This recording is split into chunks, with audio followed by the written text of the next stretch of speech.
Bonjour à tous et bienvenue sur Demos Kratos. Aujourd'hui, on va découvrir ensemble un outil qui nous permettra d'améliorer la démocratie. Alors cet outil, c'est le référendum, mais pas de la manière dont vous le connaissez actuellement. En effet, le référendum est un outil de démocratie semi-directe puisqu'il permet de consulter le peuple sur une question posée par un des élus.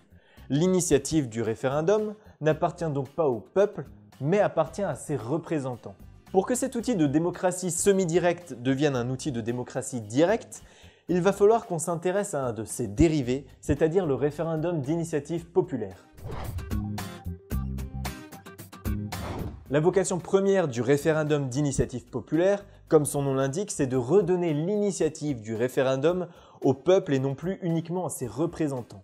Concrètement, cela veut dire que n'importe quel citoyen peut décider de déclencher un référendum au niveau local ou national sur une question qu'il aura lui-même choisie. Ah mais attends, tu veux dire que n'importe quel citoyen, genre même Hervé du bar, il peut déclencher un référendum sur ce qu'il veut?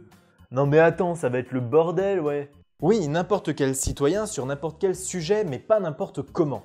Il existe des procédures particulières pour que le référendum soit proposé. Il existe 3 grandes catégories de référendums d'initiative populaire qui marchent à peu près tous de la même manière. Le législatif, l'abrogatif et le consultatif.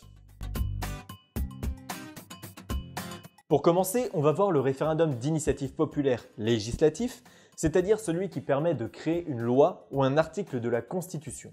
Pour comprendre facilement ce point, on va prendre l'exemple de M. Dupont, qui est un citoyen lambda, et qui voudrait faire passer une loi contre l'utilisation des pesticides.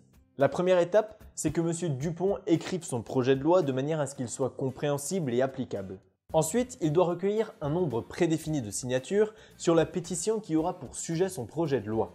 Si le nombre de signatures minimum a été atteint, le gouvernement est obligé d'organiser un référendum sur ce projet de loi précis. Si le résultat du référendum est que plus de 50% des gens ont répondu oui au projet de loi, alors le gouvernement sera obligé de le mettre en application. Et voilà, le projet de loi de M. Dupont est enfin devenu une véritable loi inscrite dans le droit du pays en question. Si M. Dupont avait voulu rajouter un article à la Constitution, la procédure aurait été à peu près la même, si ce n'est que le nombre de signatures à recueillir pour la pétition aurait été un peu plus élevé puisque l'enjeu est un peu plus important. On va maintenant s'attaquer au référendum d'initiative populaire abrogatif, c'est-à-dire le fait de supprimer une loi ou un article de la Constitution préexistant. Le référendum abrogatif se divise en 2 parties, une a priori et une a posteriori. On va commencer par la partie a priori, c'est-à-dire le fait que les citoyens disposent d'un droit de veto sur les lois qui sont votées par le Parlement. Par exemple, regardons dans notre actualité avec la loi travail qui mobilise plusieurs centaines de milliers de personnes toutes les semaines partout en France. Plutôt que d'aller dans la rue pour manifester leur mécontentement, les citoyens pourraient tout simplement voter afin d'exercer leur droit de veto et empêcher le Parlement de voter cette loi. Pour la partie a posteriori, c'est simplement le fait que les citoyens puissent supprimer une loi ou un article de la Constitution qui avait déjà été voté par le Parlement ou lors d'un référendum d'initiative populaire.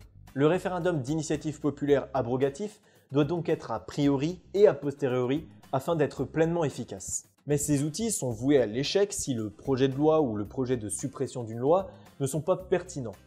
C'est pourquoi la 3e catégorie que je vais vous présenter, même si elle semble moins importante, est pourtant capitale au bon fonctionnement du référendum d'initiative populaire. Le référendum d'initiative populaire consultatif, comme son nom l'indique, ne sert qu'à consulter les citoyens sur une question. Il n'a pas de valeur juridiquement contraignante, c'est-à-dire que c'est un peu comme une pétition, il s'agit simplement de stimuler l'opinion publique sur un sujet et de connaître les avis des uns et des autres afin de constituer un réel projet par la suite. Et c'est pour cela qu'il est très important et que je le place donc à la fin de mon argumentaire.